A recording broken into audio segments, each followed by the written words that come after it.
Ah, bueno, la semana pasada no pudimos, pero la semana antepasada ya terminamos con lo que eran las bienaventuranzas. ¿Se acuerdan de las bienaventuranzas? Sí.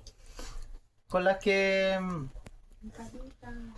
comenzamos. No, O sea, en realidad ya las terminamos. No, sí, no parece. Bueno, de las 9 bienaventuranzas que tenemos, todas nos hablan acerca de qué? Del reino de Dios. O sea, Cristo se para en el monte, habla las bienaventuranzas, y las bienaventuranzas estaban los discípulos. El pueblo quedó abajo, los discípulos suben, Cristo habla las bienaventuranzas, pero ¿sabe qué? Lo estaba hablando de una manera corporativa. Esto tenemos que nosotros meternos en la cabeza de que el reino de Dios es una entidad corporativa, no es individual. Entonces, por ejemplo, dice: bienaventurados los pobres, bienaventurados los que lloran. No dice bienaventurado el pobre, bienaventurado el que llora, bienaventurado el manso, bienaventurado el que tiene misericordia. No, dice los. O sea, habla en plural. Esto se está refiriendo a una entidad corporativa que es la iglesia, que es el cuerpo de Cristo. Entonces, el Señor está estableciendo un reino con el cual Él va a reinar. Él es el rey y nosotros somos los integrantes de este reino. ¿Y cuándo vamos a reinar con Él? En el tiempo del milenio, ¿verdad? Sabemos que eternamente vamos a estar con Él también reinando, pero lo que está estableciendo el Señor aquí es darnos a conocer una naturaleza, miren, que iba a venir, porque Cristo aquí todavía estaba en la carne, iba a venir una naturaleza capacitada por Dios que se llama la vida divina, y esta vida divina iba a tener la capacidad de ser pobre en espíritu, la capacidad de ser misericordioso, la capacidad de ser manso, la capacidad de llorar por lo que Dios llora, la capacidad de ser santo, ¿verdad? Limpio de corazón. ¿Por qué? Porque esta vida divina que nos habita, miren, está capacitada por Dios para que pueda fluir una naturaleza en la cual se desarrollan los hijos de Dios, que es la iglesia. La iglesia no tiene nada que ver con el hombre caído, la iglesia no tiene nada que ver con el esfuerzo humano, con la religión de los hombres. La iglesia tiene que ver con una vida que Dios concedió a nosotros, y esta vida está capacitada para vencer. Solo para vencer, solo para avanzar. Entonces, Cristo, miren, hermano, está dando esta bienaventuranza a cada uno de los discípulos, no de la gente mundana. Los discípulos se acercaron a Él. Los discípulos se acercaron a Él al monte. Y bueno, ya vimos nosotros la bienaventuranza, Sí. y le vamos a dar lectura entonces a el capítulo 5, el versículo 13. Miren, vamos a leer hasta el 16, ¿ya? Ya. Ojalá lo alcancemos a terminar eso. Capítulo 5, versículo 13. Sí, 13 al 16. Capítulo 5 de Mateo, versículo 13 al 16. Amén. ¿Ya?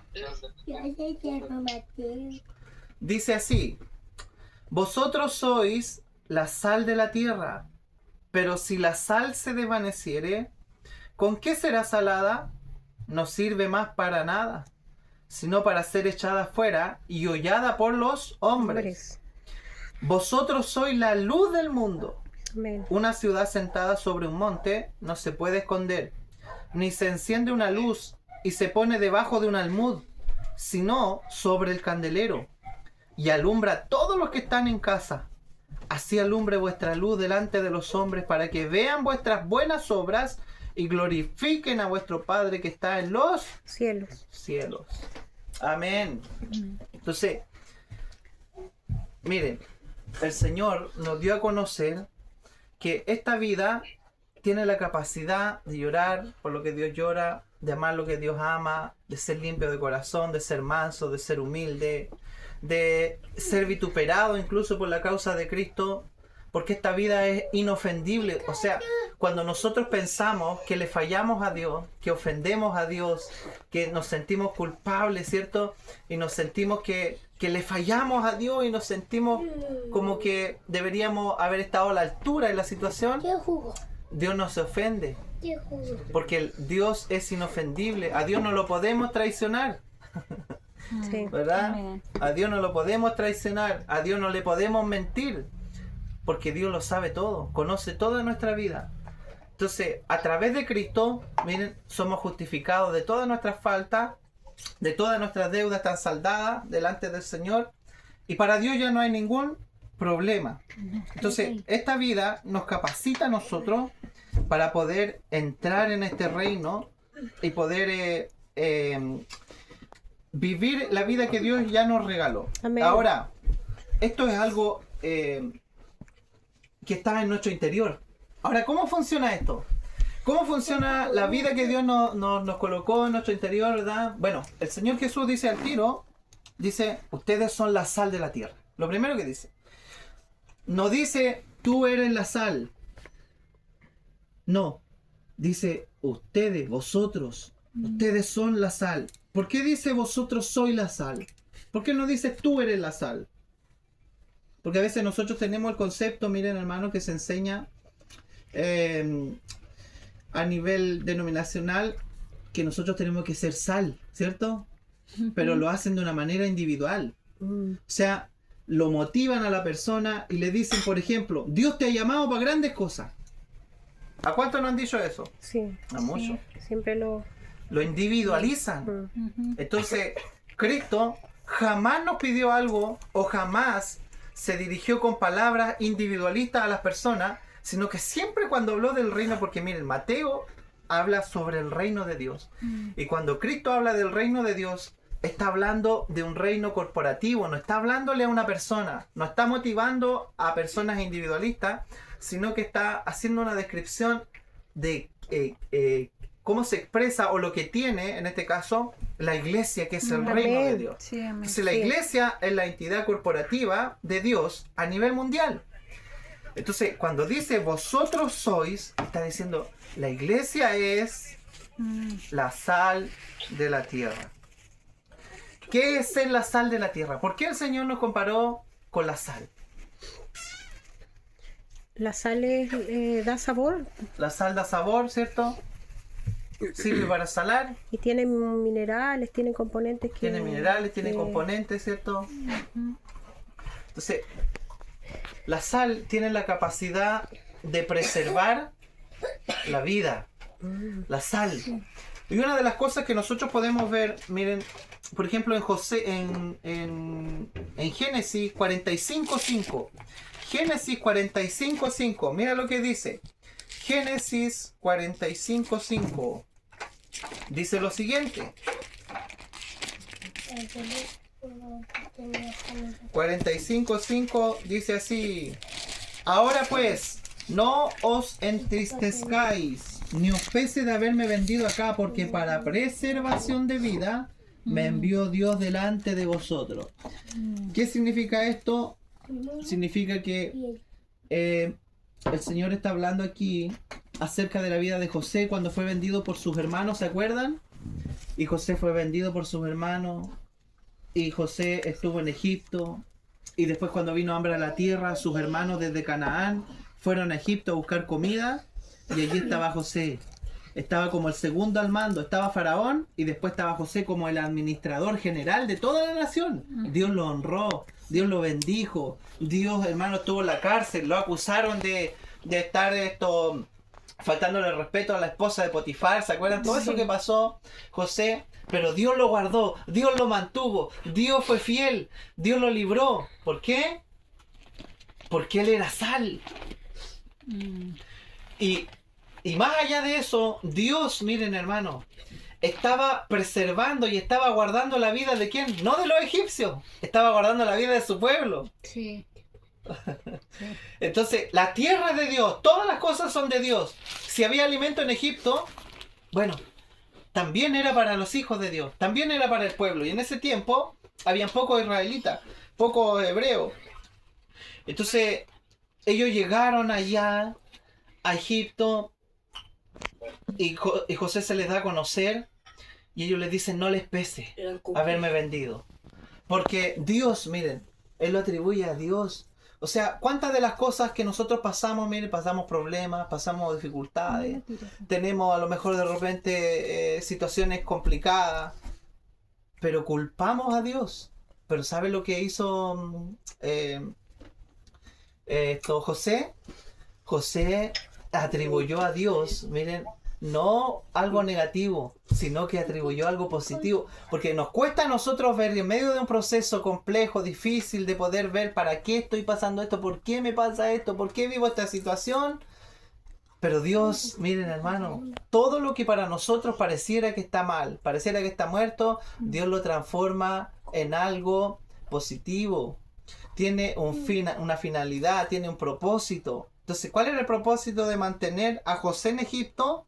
De preservar la vida, porque era sal. Todos los hijos de Dios somos sal. Y tenemos que ser tratados para poder llegar a ser consumidos. O sea, para Dios nosotros, hermanos, tenemos que ser tratados, o si no, Dios no nos puede consumir. Para los hombres lo mismo, si Dios no nos trata, nos volvemos insípidos. No, perdemos el efecto de salar, de darle el sentido. Entonces, lo primero que el Señor da a conocer aquí, que este reino, miren, tiene la capacidad de preservar la vida. De preservarla en su originalidad. ¿Por qué? Porque la tierra, miren hermano, la tierra está corrompida. Entonces por eso dice, vosotros sois la sal de la tierra. De la tierra, ¿por qué? Porque la tierra está corrompida y la sal sirve para eliminar los microbios de corrupción. O sea, ¿por qué la tierra hoy día aún se mantiene a línea, a raya de la maldad? Si no estuviera la iglesia, la entidad corporativa de Dios viviendo en este mundo, en este planeta que tiempo habría sido condenado, habría sido encendido en fuego, pero sabe que hay una entidad la cual mantiene todavía a raya esta creación, que es la iglesia. La iglesia la mantiene y preserva la vida aún de este mundo, de este planeta, de esta tierra. Y Dios lo hace a través de la vida divina, miren, que depositó en cada uno de los creyentes para formar el cuerpo de Cristo y mantener esta tierra todavía, miren, en un estado de originalidad. O sea, nosotros, ¿qué es lo que hacemos como sal? Nosotros mantenemos el propósito original de Dios. Amén. Nosotros no cambiamos de acuerdo a como el mundo piensa, como el mundo dice, a la filosofía, a la cultura, como lo ven. No, nosotros mantenemos un estado de preservación original de vida, que en este caso es mantener el propósito de Dios. ¿Qué significa esto? Que nosotros fuimos creados con el propósito de poder proyectar a Dios, fuimos creados a imagen y semejanza de Dios, pero también fuimos creados para ejercer dominio sobre todo lo creado. Dios nos creó con dos, miren hermanos, propósitos. El primer propósito, a la imagen de Él, expresarlo a Él. ¿Cómo lo vamos a expresar? Cuando Él se imparta en vida dentro de mí. O sea, yo ya lo tengo a Cristo, tengo la vida, tengo la capacidad de ser manso, de ser humilde, de ser sencillo, de orar por lo que Dios ora, de llorar, Señor, de amar Jesús. por lo que Él ama, aunque nos cuesta, pero hay veces que lo hacemos. Sí. Entonces, Sí. eso es expresar, o sea, Dios quiso sembrarse en nosotros. Ahora eso tiene que empezar a aflorar desde nuestro interior. Eso es proyectar la imagen de Dios. O sea, expresar a Dios, no expresarme a mí, no, expresar la vida de Él, que ya está en mí. Sí. Pero por otro lado, Dios nos dio la capacidad de gobernar, de ejercer dominio sobre todo lo creado. ¿Se acuerdan que dice que el hombre ejercería poder sobre los animales del campo, sobre las bestias, sobre los peces, sobre las aves que vuelan? O sea, le había dado la capacidad de todo al hombre. Y el hombre lo perdió. Entonces, ¿qué está recuperando ahora Cristo? Está recuperando la originalidad. Nosotros somos sal, ¿por qué? Porque mantenemos el diseño original de Dios, no lo alteramos con nuestras doctrinas, no lo alteramos con nuestros pensamientos, Amén. con nuestra filosofía, con la religión que inventó el hombre, y tanto daño ha hecho, hermano, a este plan, a este propósito. Se ha levantado un espíritu, hermano, contrario a la vida, y se llama religión. Y daña esto. Por eso toda la gente, miren hermano, que no predica lo que Dios ha puesto en nosotros, no mantiene esta originalidad, es gente que ha pasado a ser insípida, que ha perdido el efecto de salar. O sea, en el fondo, no preserva la vida. ¿Amén? Amén. Amén. Eso es por un lado. Por otro lado, también la sal, miren, produce sed, Sí. ¿cierto? O sea que nosotros, el cuerpo de Cristo, que es la iglesia es corporativa, la iglesia es una entidad de comunión, no es no somos lobos nosotros, ¿cierto? Apartados, individualistas, viviendo, tratando de cumplir con Dios, tratando de... No, tenemos que vivir, miren, en el cuerpo de Cristo. Sí. O sea, fuimos creados nosotros en Cristo Jesús para buenas obras, pero en Cristo Jesús fuimos creados en una sola entidad, en un solo cuerpo. Y nosotros portamos, miren, la capacidad de producir sed en las personas porque somos sal. Cuando usted toma algo muy salado, come algo muy salado, ¿qué le da? Le da sed, ¿cierto? ¿Por qué? ¿Por qué le produjo la sed? La sal. O sea, David en el Salmo 42, miren, versículo 2, en el Salmo 42, versículo 2, miren lo que dice. Salmo 42, versículo 2. Dice lo siguiente. Salmo 42, 2 dice: mi alma tiene sed de Dios, del Dios vivo. ¿Por qué David tenía sed, su alma, por qué tenía sed de Dios? Porque Dios es la sal, po. Pero ¿sabe qué? Dios, como es la sal, se nos metió dentro de nosotros. Amén. Amén. Entonces, ¿por qué la gente que no conoce a Cristo le causa intriga a las personas que somos de Dios? Cuando uno les predica, cuando las personas se arrepienten, ¿por qué vienen a Cristo? Porque Dios está en nosotros, po. Amén. Dios es la fuente de la sal, Dios es la fuente que preserva la vida, Dios es la fuente que termina y extermina con el pecado, con todo germen que está en la tierra. Y no solo eso, sino que produce sed, llama a las personas, causa intriga, causa curiosidad, es un imán. Por eso Cristo cuando predicaba, ¿sabe lo que decía la gente? La gente decía: oye, estas palabras, nunca las hemos escuchado, estas palabras, nunca hemos oído hablar a alguien. Sigue, por favor, sigue hablando, por favor, sigue predicando, ¿cierto? Y la gente pasaba desde la mañana hasta la tarde, hasta la puesta de sol, y cuando ya estaba ya a punto de anochecer, se acordaban que tenían que comer. ¿Y qué hacía el Señor? Tráiganme unos pancitos, unos peces, los multiplicamos, comemos y seguimos, ¿cierto? ¿Por qué? Porque Dios produce sed en las personas. Amén. O sea, hay una intriga en nuestro interior. Cuando no tenemos a Cristo, buscamos aferrarnos a algo. Todo hombre necesita creer en algo.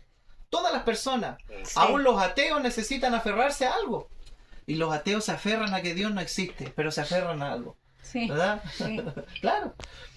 Pero nosotros nos aferramos al imán más grande, que es Dios. Amén. ¿Verdad? Amén. Y él, por eso David decía: mi alma tiene sed. ¿Por qué? Porque Dios le producía sed, po. Le encantaba cómo era él con él.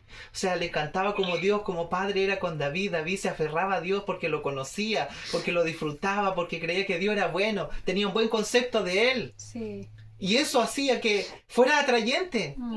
Entonces Cristo, miren hermano, que es la fuente de la sal, en una oportunidad estaba con la mujer samaritana, y la mujer samaritana se había vuelto insípida porque todos los samaritanos predicaban religión.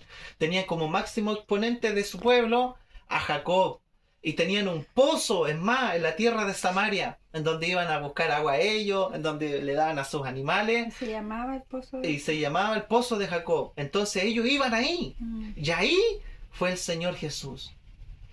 La mujer se estaba alimentando de un agua que le seguía produciendo sed, que no era saciada.